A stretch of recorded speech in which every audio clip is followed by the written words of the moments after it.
with China accusing Australia of systemic racism, hate crimes and hypocrisy after one of our diplomats at the United Nations raised concerns about human rights abuses in China and Tibet.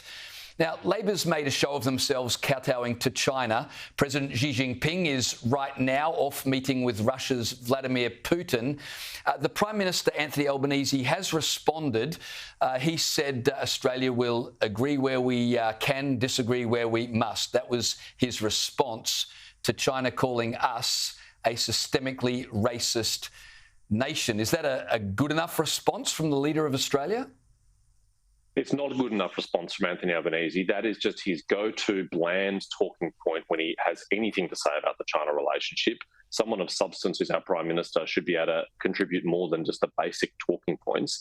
I think the important thing to remember here, James, is that we won't be taking lectures from the Chinese Communist Party on human rights. I mean, this is a political party and government which has been accused of genocidal crimes against humanity by human rights groups and the United Nations in relation to what's happening in Xinjiang.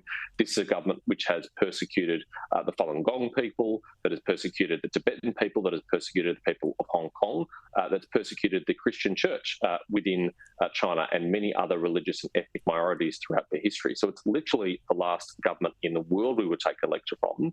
And there's a key difference, of course, between China under Xi Jinping and Australia, and that is that we have a free and independent press, we have an independent judiciary, we have active and vocal human rights groups, and we accept that our history has not been perfect, and we strive to improve our country and make it better. We don't pretend that everything about our history is perfect. Now, China under the Chinese Communist Party is very different. They're proud of what they're doing in Xinjiang against the Uyghurs and others and elsewhere. When I read that China's foreign ministry spokesman was accusing Australia of being systemically racist, and the spokesperson referred specifically to war crimes by Australian troops in Afghanistan, Senator, my only conclusion was that in China they must be watching the ABC. Yes, I guess that's possible. And there are processes to follow there. But of course, no one has been charged or convicted with that. They're serious allegations and they're being investigated as any serious liberal democracy would. Because we want to get to the bottom of it. We want to find out whether or not these allegations are credible and whether they can be stacked up and meet that test of evidence in a court of law. The Chinese Communist Party could not be any different.